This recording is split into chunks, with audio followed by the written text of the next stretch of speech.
വെച്ചുകൊണ്ട് പരിശുദ്ധ അമ്മ ദേവാലയ കൃപാസ്ഥാനത്താരെ ജീവനുടെ പ്രത്യക്ഷപ്പെട്ട അമ്മയുടെ മണ്ണിൽ നിന്നുകൊണ്ടാണ് ഞാൻ നിങ്ങളെ ആശീർവദിക്കുന്നത്. അമ്മ നിങ്ങളുടെ കൂടെ ഉണ്ടാകുകയും അതുപോലെ തന്നെ സഞ്ചാരി മാതാവ് സമയത്തിൻ്റെ അധികാരി നിങ്ങളുടെ ഓരോ ശ്വാസങ്ങളിലും നിങ്ങൾ ചെയ്യേണ്ട കർത്താവ് പറഞ്ഞു നീ ചെയ്യേണ്ട കാര്യങ്ങൾ നിന്റെ മുഖത്തൊക്കെ ഉപദേശിക്കുന്ന കർത്താവ് നീ പോകുന്നിടത്തെല്ലാം നിന്റെ കൂടെ ഞാൻ ഉണ്ടായിരിക്കുന്ന കർത്താവിൻ്റെ വാഗ്ദാനപ്രകാരം പരിശുദ്ധ അമ്മ നിങ്ങളുടെ കൂടെ സഹചാരിയായി മാറുകയും നിങ്ങൾ ഇന്ന് പോകുന്ന വിഷയങ്ങളെല്ലാം കർത്താവ് ഏറ്റെടുക്കുകയും നിങ്ങൾ അനുഗ്രഹിക്കുകയും ചെയ്യട്ടെ.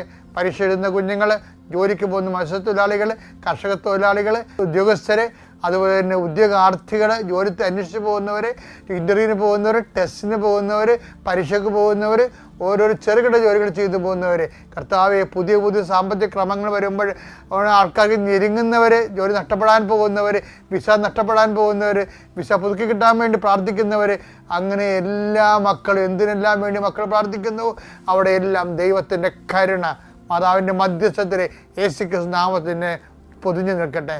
God increases Peter power and grace.